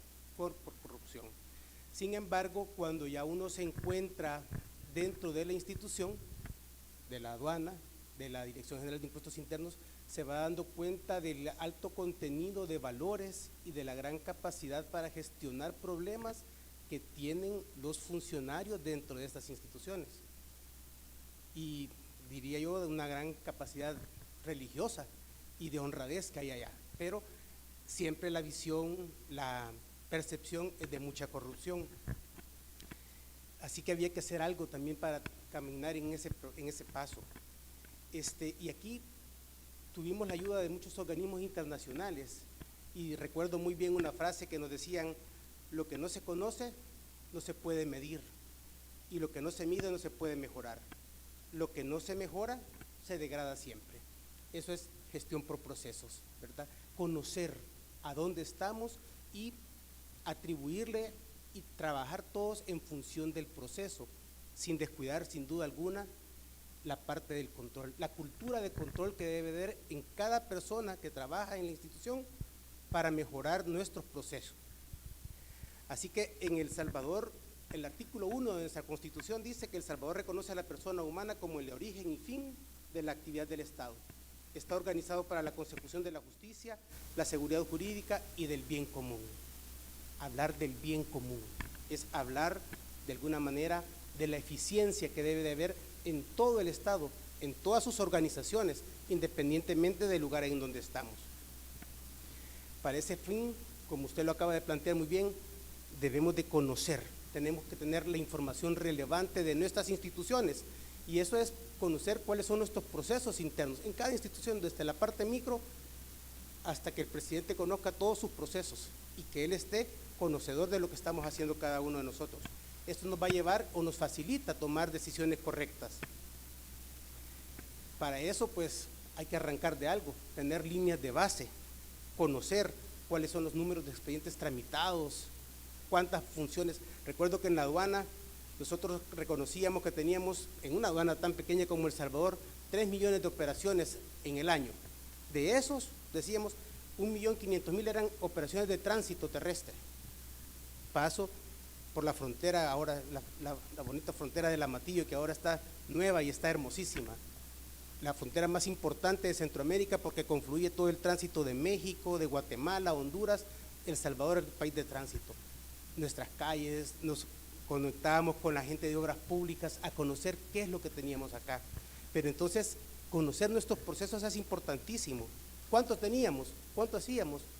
¿Cuántas personas necesitábamos en esa institución, en ese lugar para dar un buen servicio? Es difícil si no se conoce la información, si no tienen los datos. Usted mencionaba algo y yo lo traduzco de la siguiente manera. Hay dos premisas que son para mí frases lapidantes que nos aprietan, que nos hacen pensar cosas y nos llevan a veces a conclusiones equivocadas. La ley se entiende conocida por todos los habitantes de la República, incluso los extranjeros. Pero cuando estamos en los procesos, nadie conoce los procesos, nadie conoce la ley, nadie sabe qué está haciendo o simplemente sigue un trámite sin poder exigir una mejora o sin saber si está siendo abusado en sus derechos. La gente no conoce de sus derechos, no conoce de la ley. Eso es una premisa al revés. Y la otra premisa, que es también lapidaria, dice: los funcionarios públicos no tienen más facultades que los que expresamente les da la ley. Y cuando, bueno, yo sí soy abogado, cuando nosotros estábamos con los grupos de trabajo y nos salían los abogados y nos decían: mire, lo que pasa es que los funcionarios no tienen más facultades que las que expresamente les da la ley, yo les contestaba: ya sé tu respuesta, me vas a decir que no se puede. No se puede, porque los funcionarios no tenemos más facultades. Pero podemos hacer esto otro, que se entiende y se deriva de esta otra cuestión. ¿Por qué no dentro de nuestras funciones podemos lograr un poquito más? No. Muchas veces los abogados vamos siempre a la retaguardia de esas operaciones y nos cuesta pensar realmente en un proceso de mejora porque la ley no nos lo permite. Y eso es, vuelvo a decir, son frases que nos aplastan y que nos dejan sin lugar a dudas en una situación muy difícil a todos. En esta parte, pues, sin duda alguna que la medición de todo ese proceso es esencial. La toma de decisiones se hace más fácil de esa manera, si no es más difícil para los funcionarios que estamos ejecutando, ¿verdad? Estamos ejecutando. Permitir que se pueda dar una predictibilidad de nuestro proceso. Yo admiro ahora el proceso del Banco Central con las operaciones de transfer. Saber yo que hago una transferencia de un banco a otro y en cuestión de 5 o 10 minutos ya se tiene la respuesta que se ha recibido. Eso hace 10 años era impensable. Ahora se hace y se tiene claridad en esa función. Ahora, poder decir qué va a pasar con mi declaración de la renta, la puedo hacer en 5 minutos con la declaración sugerida de renta, qué bueno, ¿verdad? decía un señor, ahí donde ustedes ven una fila, hay corrupción. Ahí hay alguien que no está haciendo eficientemente su trabajo y eso nos permite que haya alguien que de 10 solicitudes, pásele de abajo para arriba. Y eso es lo que empieza a permitir un problema en las instituciones. Ahora es preferible tener a la gente en línea que tenerlos en la fila, ¿verdad? Eso es mejor tenerlo en la computadora, es más fácil de corromper. Ahora, ese círculo que usted hablaba de la planificación, organización, dirección y control, es algo que debe estar inmerso en todos. Si todos sabemos cuál es el control, todos sabemos cómo vamos a operar y qué debemos de hacer dentro del proceso. No echarle la culpa al proceso, sino que trabajar en el proceso y trabajar siempre pensando en modificarlo. Cuando alguien le dice a uno, es que siempre se han hecho las cosas así, ese no tiene la mínima creatividad y no es merecedor de estar en ese lugar. Sin duda alguna que la actividad de control es una actividad invasiva y eso pues nos marca en nuestros derechos, pero también debemos de ejercerla con mucha responsabilidad. Aquí en El Salvador muchas veces se piensa que la actividad fiscalizadora es sinónimo de sancionar. Por el contrario, es adecuar la actuación de la administración a un ordenamiento jurídico. Romper ese paradigma de que es una actividad sancionatoria es un problema para todos, porque realmente trabaja en función de sancionar, a veces por cosas ínfimas, por cosas que no le dan un valor agregado a toda esa gestión, a todo eso que debemos de hacer como institución. El Código Tributario del Salvador, en el artículo 3, dice que las actuaciones de la administración se deben de sujetar a 7 principios generales: la justicia, la igualdad, la legalidad, celeridad, proporcionalidad, economía, eficacia y verdad material. Son 7 principios.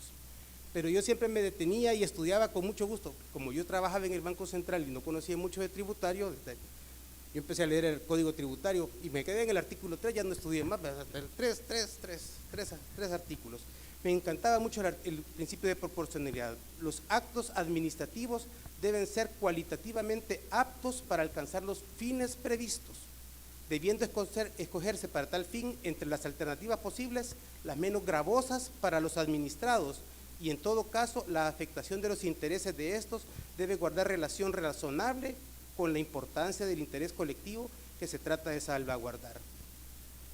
Hay un autor peruano, Rebollo Puy, que dice: una actuación desproporcionada deviene ilícita, aunque se cuente con las facultades de fiscalización. Eso es algo que deberíamos de entender como gobierno, como país, es pensar en eso. Y aquí yo les quisiera poner 2 ejemplos, quizás, como yo estoy ahora del otro lado, yo soy auditado, yo estoy trabajando en mis propios procesos de control y de auditoría. Vienen y estábamos estudiando un caso en donde hay una colocación de bonos del Estado de 550 millones de dólares. Y está estudiándose la función que realizaron los funcionarios en ese momento, pero voy a poner, por ejemplo, a un director, a un ministro en ese caso. De acuerdo con nuestra ley, la multa administrativa para ese funcionario va del 10% al 100% de su salario. Si fuese el ministro, fueran $2,200, $2,000, ese fuera el 100%. Se está estudiando la colocación de 550 millones de dólares. Se determina una responsabilidad administrativa en el funcionario.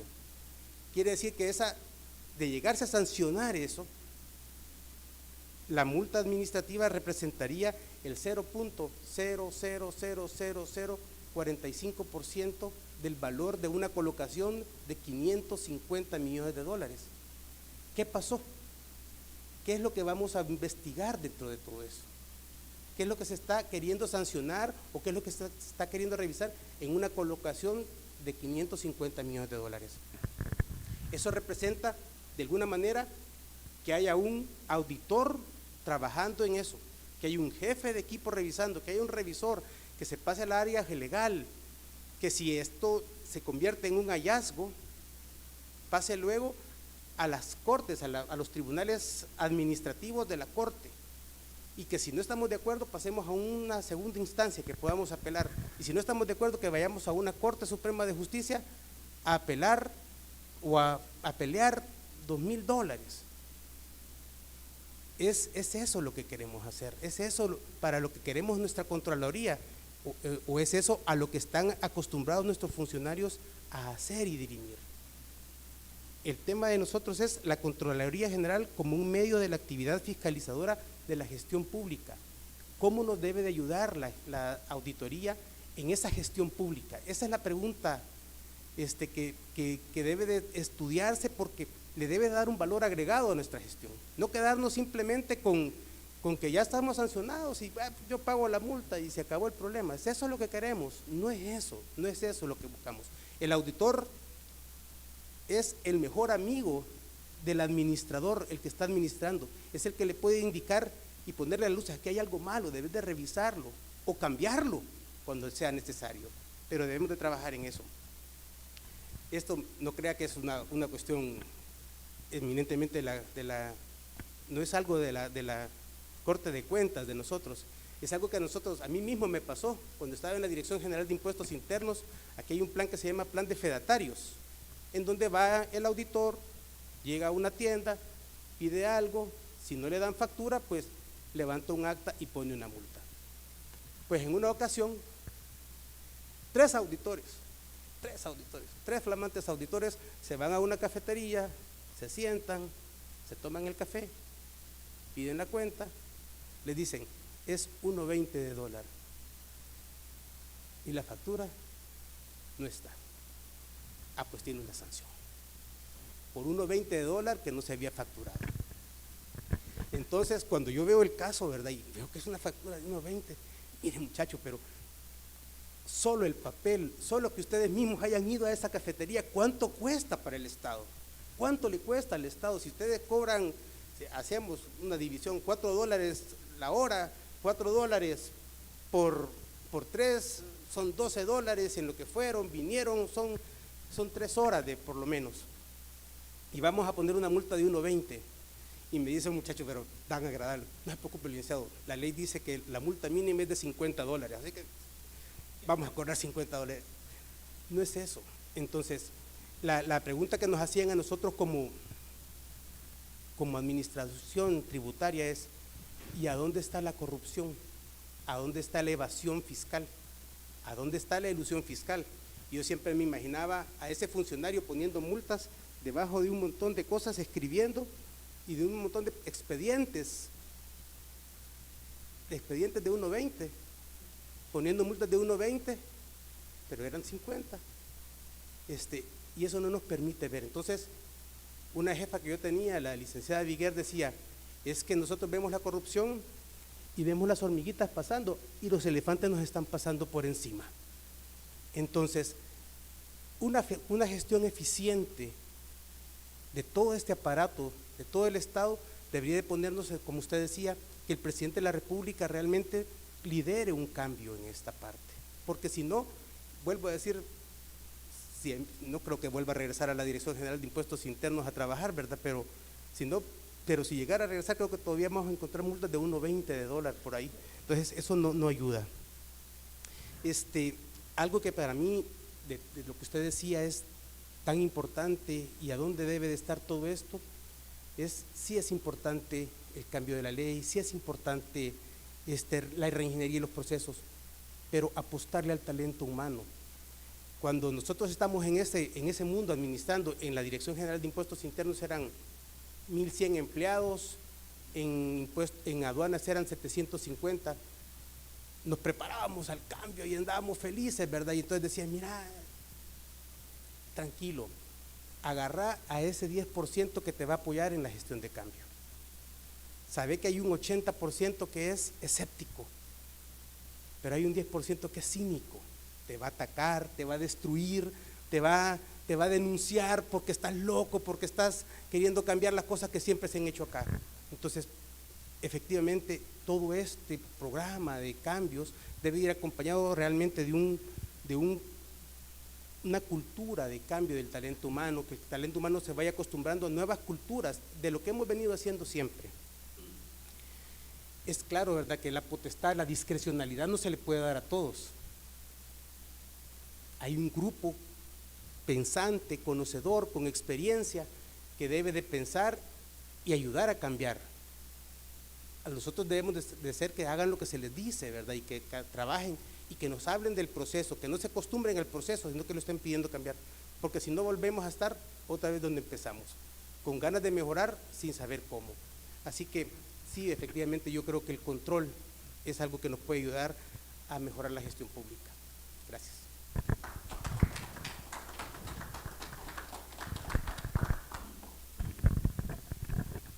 Si hay preguntas, este es el momento.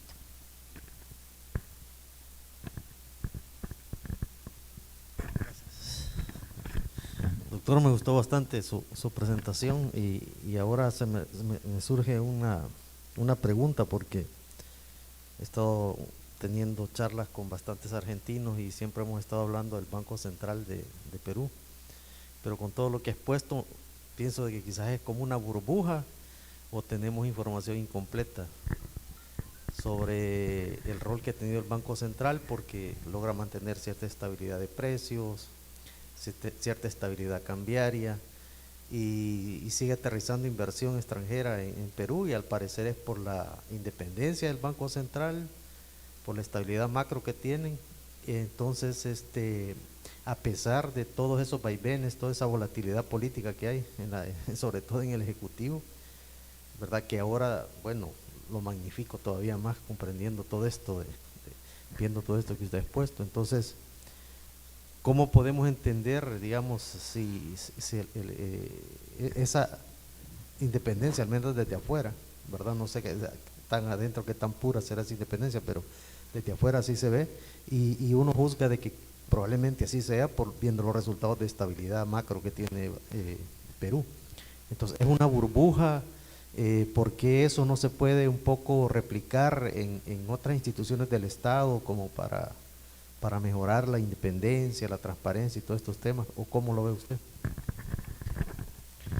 Hace poco, 2 o 3 días, leí un artículo sobre la misma pregunta que estás haciendo, en donde cómo a través del tiempo la inestabilidad política aumenta, y las políticas macroeconómicas y la economía, decían la economía, sigue en cuerdas paralelas pero no se cruzan. Julio Velarde, presidente del Banco Central de Reserva, que tiene 20 años, empezó como profesionalizando el Banco Central, mejorando las prácticas, haciendo reingeniería. En épocas donde tuvimos un crecimiento económico promedio del 6% durante 10 años. Entonces el Banco Central de Reserva jugó un papel importantísimo en los primeros años de la década del siglo, los primeros 10 años, a tal punto que Julio fue premiado como el mejor presidente del Banco Central del mundo, de Sudamérica, no importa, pero está reconocido a nivel mundial. Y se convirtió en uno de los principales activos del país. Entonces, ante la vorágine política y cambios de presidentes, cuando miraban a alguien de los nuevos políticos, miraba así de reojo al Banco Central de Reserva, porque obviamente un lugar muy atractivo para trabajar, inmediatamente el mundo estallaba en represión, a favor del Banco Central.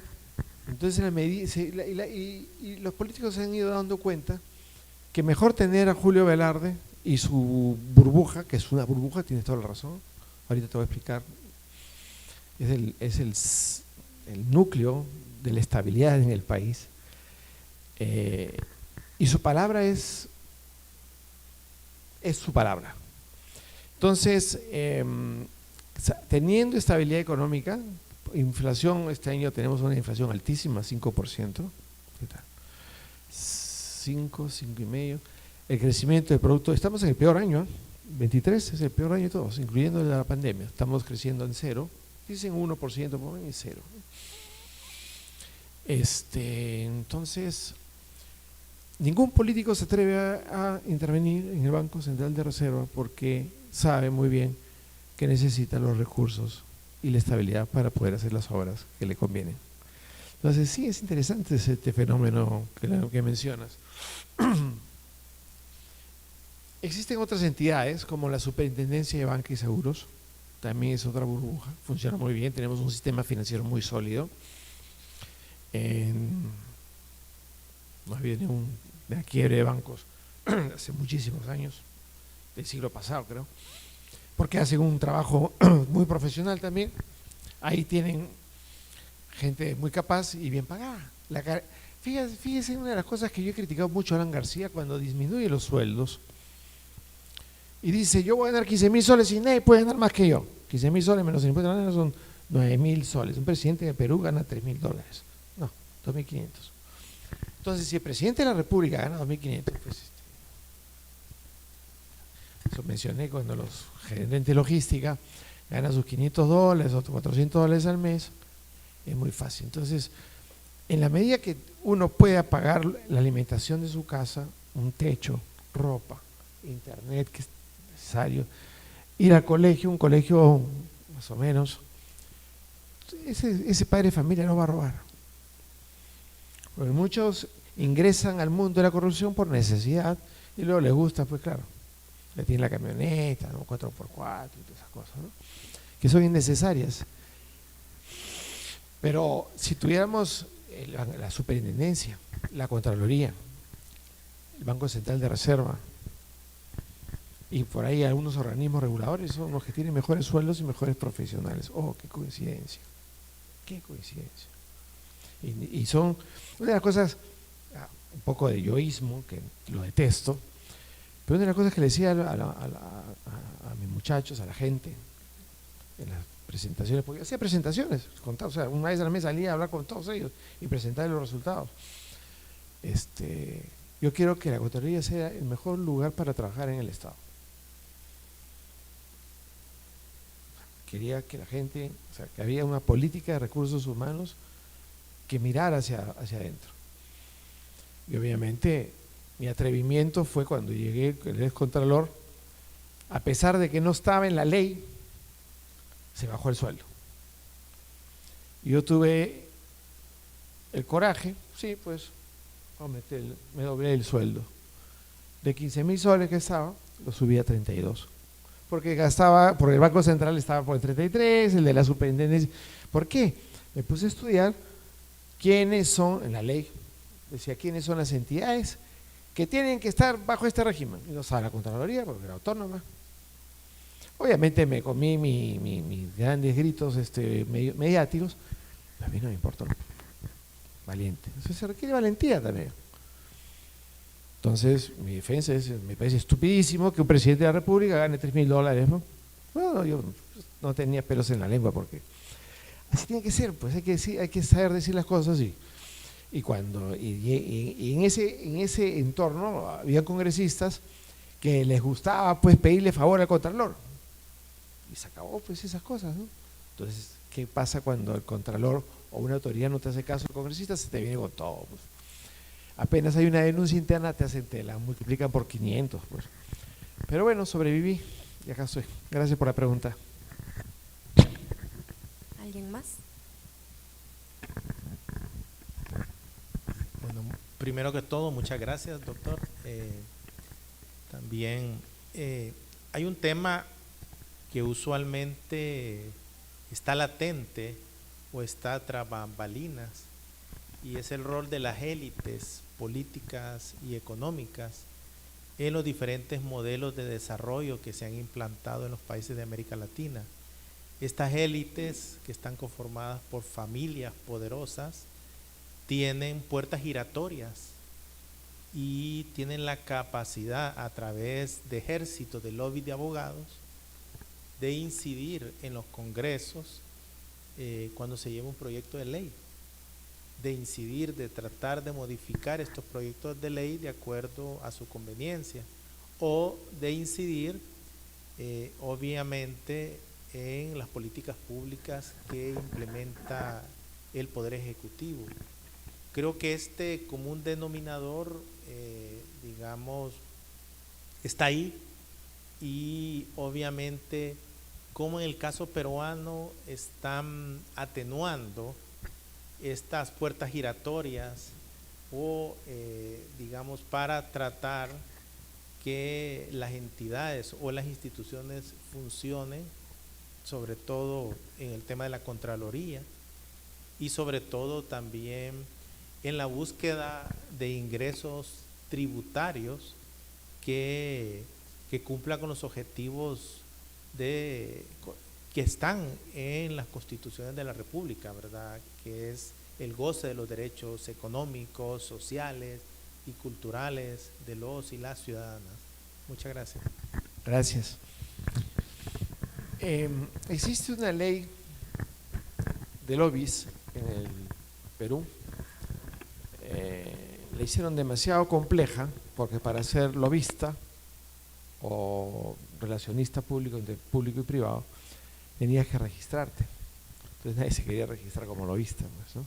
Obvio, habían 2, 3 registros.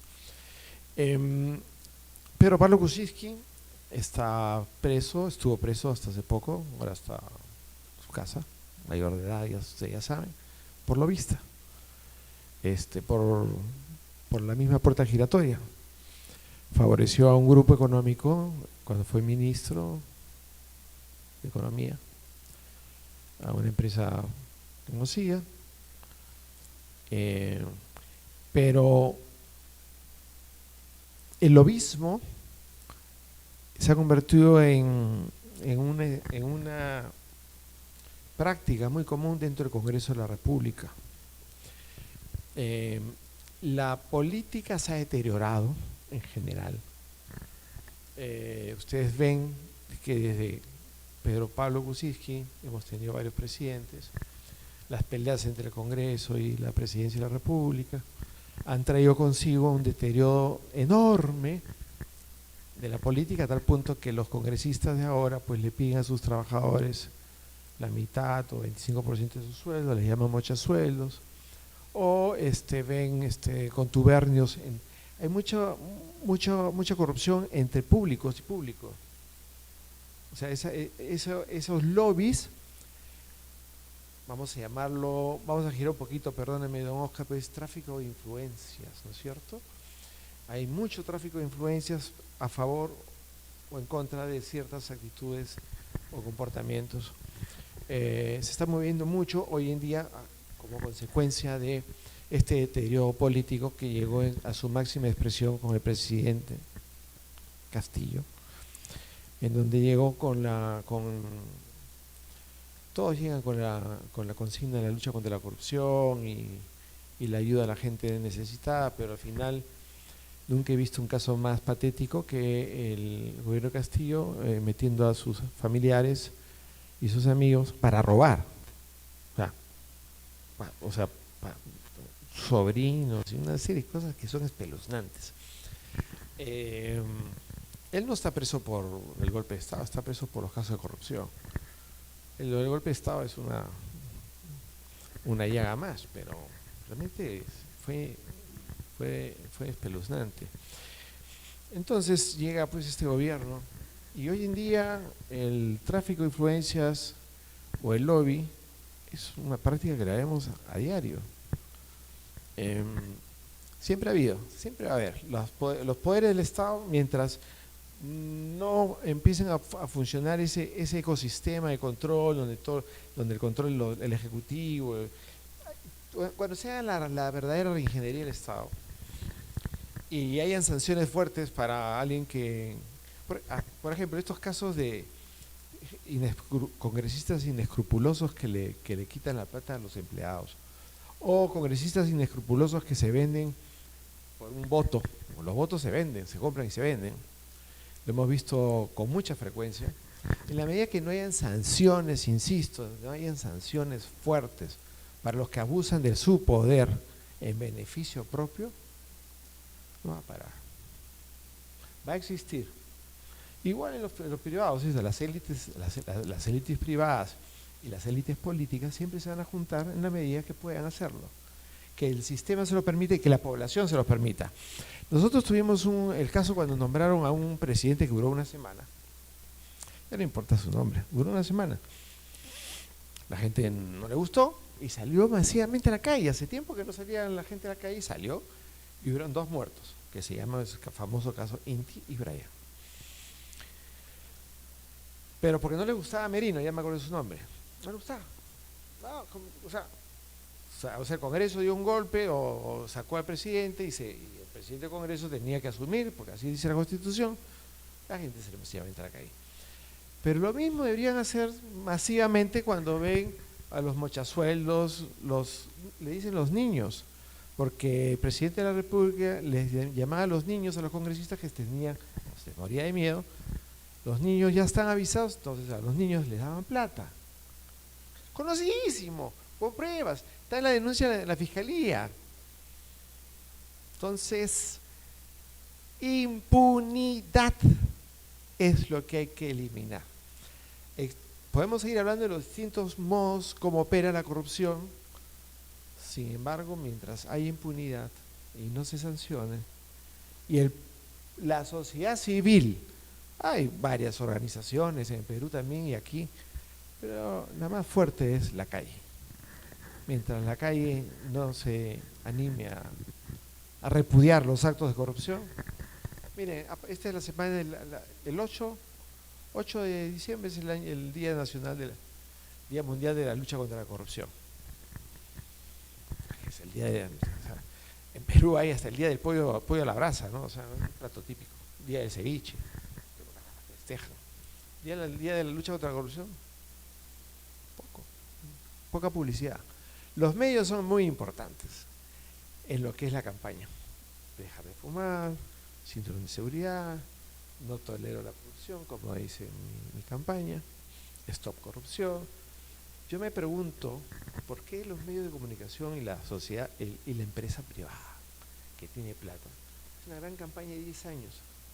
En los colegios, hay colegios que funcionan bien, pero son muy pocos. La educación pública es el 80% de los niños y está muy deteriorada. No sé si respondí tu pregunta. Bueno, muchas gracias, doctor Zarzar. Agradecemos también al maestro Cativo por su intervención y su aporte. Agradecemos su presencia. Les invitamos a tomar un coffee break en la terraza a la salida de esta puerta trasera. Muchas gracias. Que tengan buen día.